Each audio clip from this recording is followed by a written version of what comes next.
জুৰিয়াৰ কান্ধুলিমাৰীস্থিত জ্ঞান বিজ্ঞান বিদ্যাপীঠ নামৰ বেচৰকাৰী বিদ্যালয়খনত নিশা দুৰ্বৃত্তই অগ্নিসংযোগ কৰাৰ ফলত বিদ্যালয়খনৰ গৃহৰ এটা অংশ ভস্মীভূত হয়।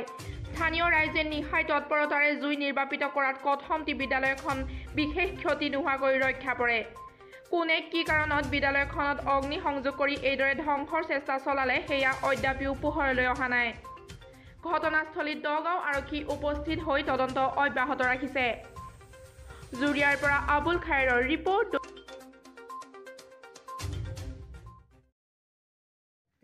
3টা বজাত ফোন কৰিছে। ফোন কৰাৰ পিছত শুনিলোঁ যে স্কুলটো কোনোবাই দুৰ্বৃত্তই মানে জুই লগাই গুচি গৈছে। পিছত গাঁৱৰ মানুহকেইটাই জুইটো নুমুৱাইছে।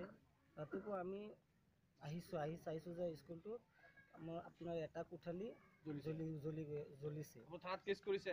মানে মোৰ লগৰ যিজন প্ৰধান শিক্ষক আছে সিহঁত আপোনাৰ কি সন্দেহ হয় কোনে জ্বলাইছে? সন্দেহটো এইটো মানে গাঁৱৰ মানুহৰতো পাৰি। কান্ধুলিমাৰী তিনিআলিৰ লগতে শিক্ষানুষ্ঠান। এই অনুষ্ঠানটো বেছি দিন হোৱা নাই, আজি প্ৰায় ধৰি লওক 3 মাহ 4 মাহমান হৈছে। আৰু এডমিশ্যনৰ কামটো প্ৰায় 1 মাহ 1.5 মাহমানৰ পৰা আৰম্ভ হৈছে। এতিয়া স্কুলখন গতানুগতিকভাৱে যিখিনি ইমপ্ৰুভ হ'ব লাগে তাতকৈ অলপ বেছি হৈছে, কম হোৱা নাই। ৰাইজৰো সঁহাৰি আছে। কিন্তু এই যোৱা ৰাতি যি ঘটনা হ'ল, এই ঘটনাটো আমি শুনি বৰ লজ্জিত আৰু আমি দুখিত। আৰু আমাৰ ৰাইজ এতিয়া সজাগ হৈছে। এই অঞ্চলত বেয়া মানুহ বেয়া কাম কৰি আছে, এতিয়াহে আমি গম পাইছোঁ। আগতে এনেকুৱা হোৱা নাছিল বা আমি কোনোদিন দেখা নাই বা শুনাও নাছিলোঁ। আৰু দেখা গৈছে আজি 1 মাহমান হৈছে স্কুলৰ এডমিশ্যন কাম চলি আছে। একদম নতুন স্কুল। এই অঞ্চলত বহুত দীৰ্ঘদিন ধৰি এটা সমস্যা আছিল যে ইয়াত কোনো প্ৰাইভেট স্কুল নাই।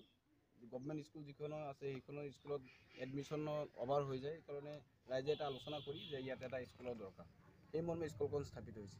কিন্তু দুখৰ বিষয়, আজি ৰাতি অনুমান 3টা 3:30 মান বজাত কোনো দুৰ্বৃত্ত দলে স্কুলখন জ্বলাই দিবৰ কাৰণে চেষ্টা কৰিছিল। সৌভাগ্যক্ৰমে স্থানীয় ৰাইজে কথাটো গম পায়। এটা ৰুম জ্বলিছে। গম পাই লগে লগে মানুহে নিজৰ প্ৰচেষ্টাত জুই নুমুৱাবলৈ সক্ষম হয়। মই প্ৰশাসনৰ ওচৰত এটাই দাবী জনাওঁ আৰু আৰক্ষী অধীক্ষক মহোদয়ক এটা দাবী জনাম যে এই গাঁওখন বহুত ভাল এখন আদৰ্শ গাঁও হিচাপে পৰিচিত আছিল। ইয়াত কোনো ধৰণৰ কুকৰ্ম বা চুৰি ডকাইতিৰ পৰা আৰম্ভ কৰি কোনো ধৰণৰ হেৰি নাছিল। কিন্তু আজি বিগত 2 মাহ ধৰি এই অঞ্চলটো বহুতকেইটা ঘটনা হৈ গৈছে। ইয়াৰ লগতে কান্ধুলিমাৰী শ্ৰীৰাজ্য উচ্চতৰ মাধ্যমিক বিদ্যালয়ত কম্পিউটাৰৰ পৰা আৰম্ভ কৰি বিভিন্ন ধৰণৰ।